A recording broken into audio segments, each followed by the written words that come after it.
All right, welcome back. That's me, that bald guy you see over there. That's me. Thought I'd say hi. Anywho, in the previous lecture, we came up with this blue model over here. And in this lecture, what I've actually done is I've added control elements. Right, so what we want to do, actually, this should be on the voltage. Let me remove my face over there. Right, and let's delete that.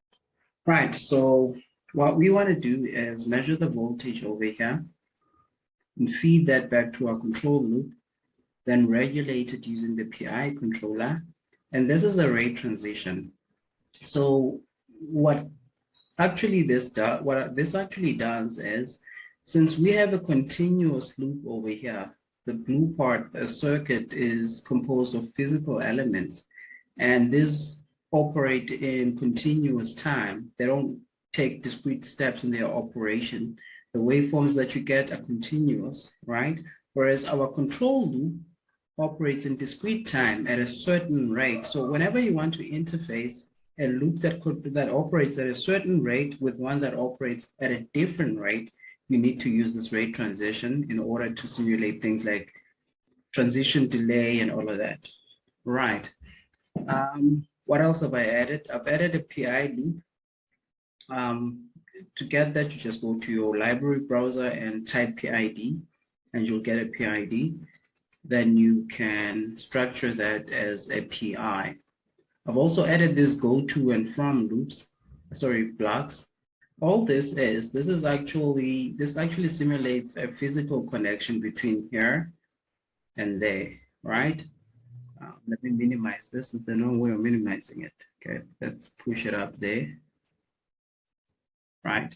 So this simulates a physical connection between this point and that, because we're actually feeding the voltage back we're providing negative feedback to the system. So instead of using one long wire or one long connection from there to there, we're just going to use these blocks. They are essentially connected.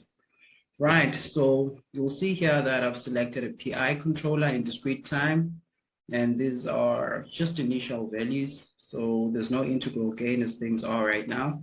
And I've saturated the output. Let me saturate that to 0.98. Reason I'm saturating it to 0.98, we know that the maximum duty cycle is 100% or 1.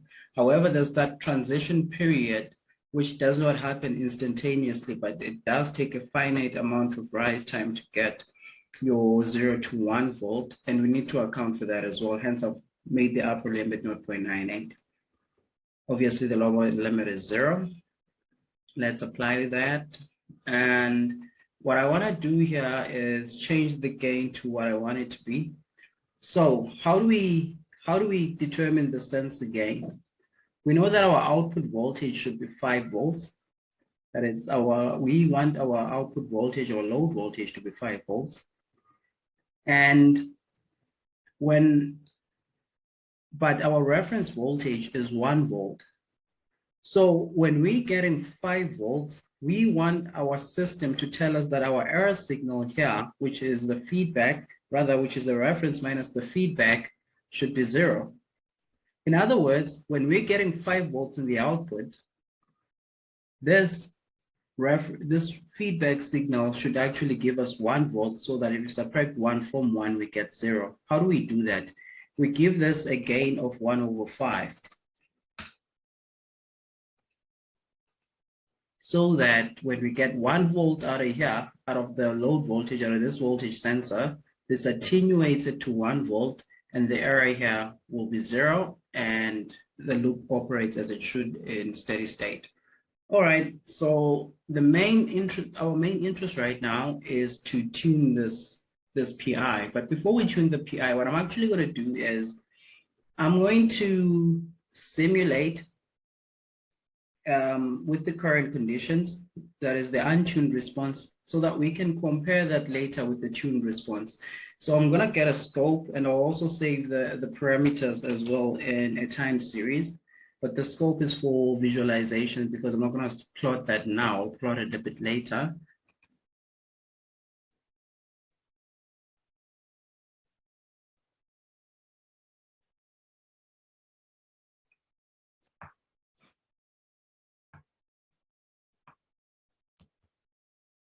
Right, so there's our scope. Put that over there, and we grab a connector from here to say the voltage. And what we also want to do is, it isn't connected. Why is this computer so slow today? From there to here. There we go. That's better. Then we want to save this, the output that we're going to get in V1 and I1, so that we can later on compare it with the tuned output. So I'm going to pause the recording and run the simulation so that we can get the output. Then we'll plot that.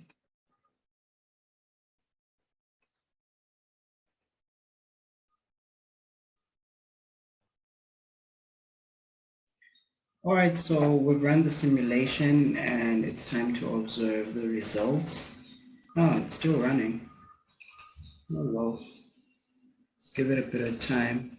What I am going to do when it's done running, obviously, is store the results from the workspace outputs and variables. So I'm going to store the voltage, the initial run, and we'll call that V1. Then I'll store the current, the initial run, and I'll call that I1.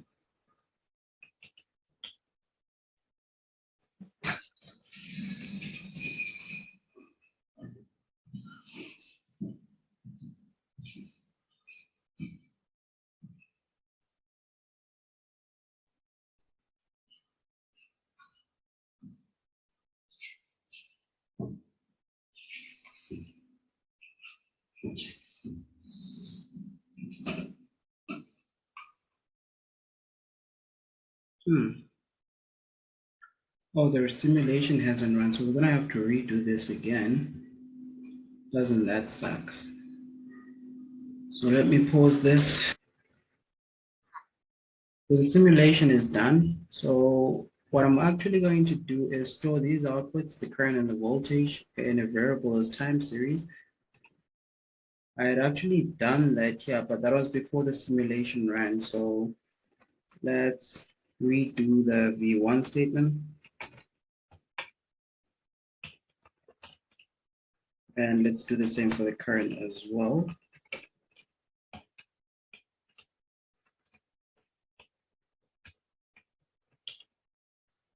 Okay, now that we've stored them, we'll be able to get back to them after we've tuned the PI controller. And what I want to bring your attention to is the output over here. Firstly, we're not even getting to the desired 5 volts, so there is a steady state error over here. And we are overshooting quite a bit, ringing significantly, then eventually settling, and we settle at around, I'd say that's about 0.0022 or something like that. So we'll settle at 2.5 milliseconds. That's a little too quick. It's fine. Look, you want to settle as quickly as possible, but we don't necessarily need that much speed. So we can slow it down in order to reduce the effect of those ripples and get to 5 volts in a more stable manner. So let's see what we can do with our PI controller. What I'm actually going to do is use MATLAB's auto-tuning tools in order to tune this PI. You can do this with data that you've already collected from a real plant, or with something like this, obviously, that you've put together with simscape. And what I'm going to do is I'll use the transfer function based PID tuning app, and I'll click on tune over there.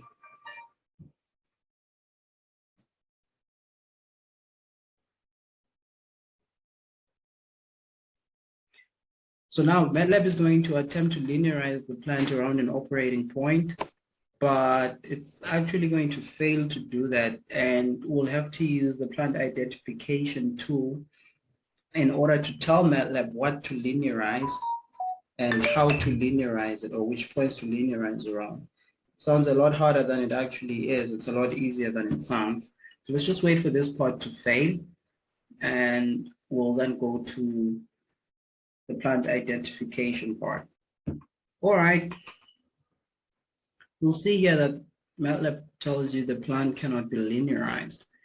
So what we have to do is tell MATLAB where the plant is or what the plant is, and it'll then fit a model onto that plant using the step response. And we can then linearize that model, and hopefully if we then bring our PID gains back to the plant, it'll perform as desired. So you want to click on this drop down arrow here that says plant. Click on that. Then you want to click on identify new plant.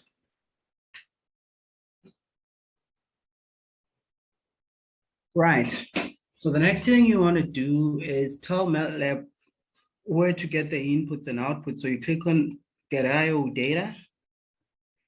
And because we don't have the data from a simulated model, we're going to have to simulate the model that we've put together over here. If you had step response model from a simulated plant, then you were going to import it using one of these for over here. But since we want to simulate our model, then we'll click on simulate data.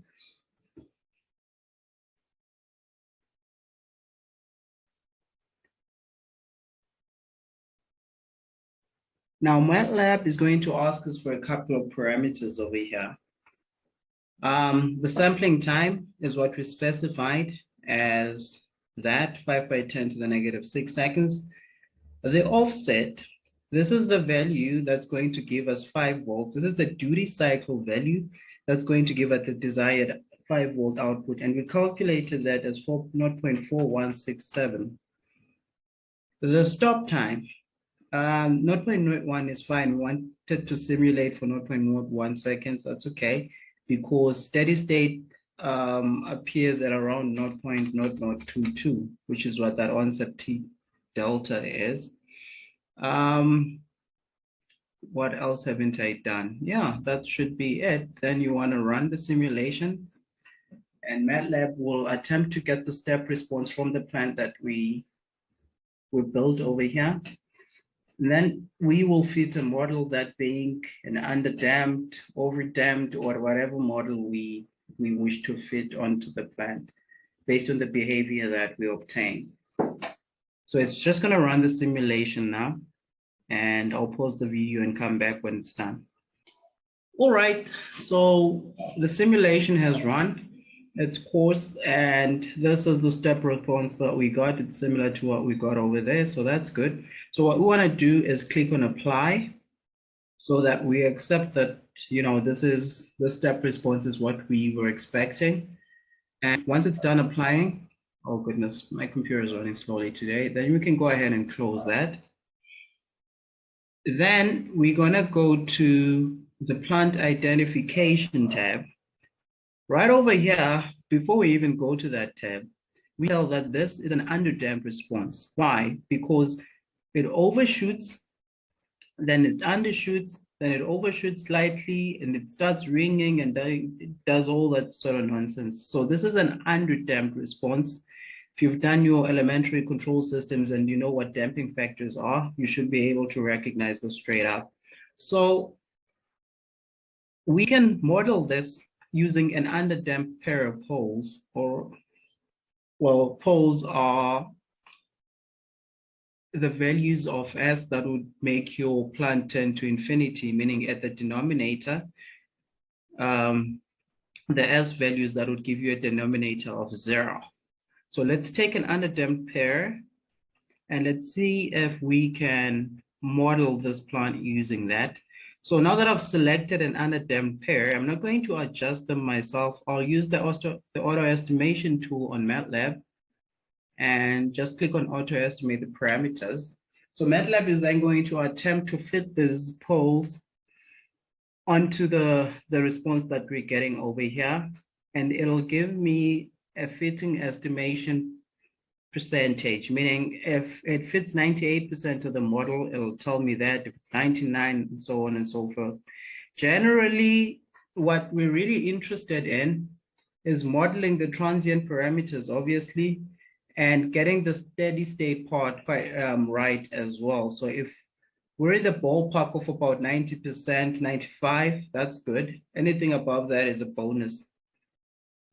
And since this is a single input, single output plant or system, it should be quite easy to estimate. Let's see. Fit to estimation, 90%. I'm not very happy with 90%. Let's look at how it looks right now. And maybe we'll see. That's fairly okay. That's fairly okay. That's not bad. I think I want to take this and run with it. Let's apply. You can fine tune if you want to, but this is good enough for me, particularly for experimental purposes. So I'm going to apply this. Then I'll head on over to the PID tuner, where I am going to adjust the control parameters in order to get the desired result.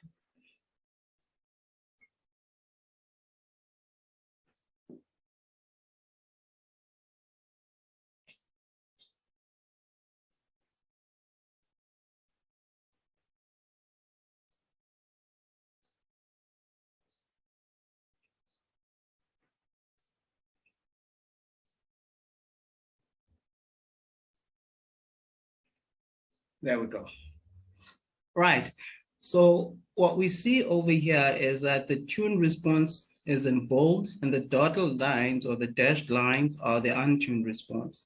So we want this to track one as closely as possible. And how we tune this is we use this little slide over here. Oh goodness, now why did that leave the PID tuning block? There we go. What on earth is happening? Right. So we can slow our system down using these sliders. We can change our transient response. Right, so I've simulated the circuit with the new PI gains, did that offline so that I wouldn't waste time. And here is the response. What you see in blue is the untuned response and the tuned response is in orange.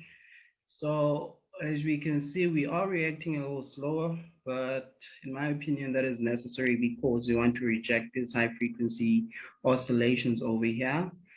And we've got 0 steady state error.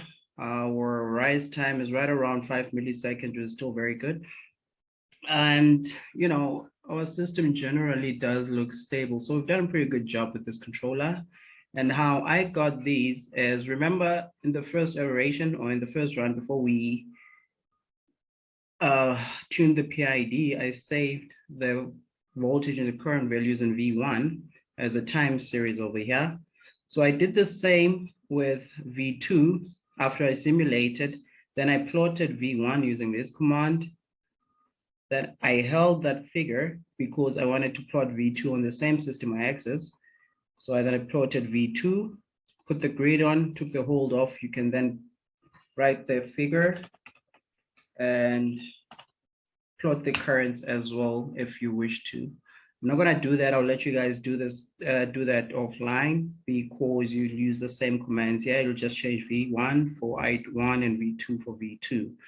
And that's all there is to it. So yeah, that's our PID. Now the question is, why do we bother with a buck converter? What are we gonna use that for? Why can't we just use a 48-volt motor with a 48-volt battery and do away with this converter, because it's essentially going to make the system inefficient since there are inherent losses in the converter, right? Now, my answer to that is, remember when I spoke to you about solar charging? Well, in order to maximize the output from that solar panel, we need what we call an MPPT or maximum power point tracker. And that enables us to get the maximum power attainable from the solar panel for any given load, right? And there are multiple algorithms that are used in an MPPT, stuff like perturb and observe, incremental conductance, et cetera, but I'm not going to use any of those because once your solar panels are shaded or part of your solar panel is shaded, the output that you get from your solar system when you use those algorithms is compromised, and you might even damage some of the cells in that solar system due to hotspots that may develop and whatnot, but more on that later. So what I'm actually going to use for the MPPT algorithm is something from the computer science world, and those are called meta-heuristics algorithms or meta-heuristic algorithms. And in simple English, what a meta-heuristic algorithm is it's a stochastic optimization method that is nature inspired. What do we mean by that? We look at the way bee colonies function, and we try to solve optimization problems based on that. Or we look at the way wolves hunt in the case of a gray wolf optimization algorithm, and we try to solve mathematical optimization problems using that, or particle swarm optimization, or any other optimization, stochastic optimization method that you can come up with, because those tend to be global search optimization methods rather than local search methods like the incremental conductance and whatnot. And I'll explain this a bit further in the upcoming lecture. And once we're done with the solar charging part, then we'll move on over to motors. And that's going to be a little tricky because we will be doing field-oriented control, where we jump onto the reference on the rotating reference frame. We do our linearizing there, or our controls there, then we jump off the rotating reference frame so that we can trigger our inverters and control our motors. So that is a little more involved, but it's not rocket science. Actually, nothing we do here is rocket science. It just requires fundamental knowledge of electrical engineering principles and maybe magnetics as well. So if you're still interested, stick with me, drop me a comment. I'll put my WhatsApp handle on the description as well. Feel free to say hi or thank you or make requests, and I'll take requests on the comments as well. In fact, I'll answer those a lot quicker than the Telegram handle, not the WhatsApp handle. So yeah, until then, I'm gonna holla at y'all later. Like and subscribe. Bye.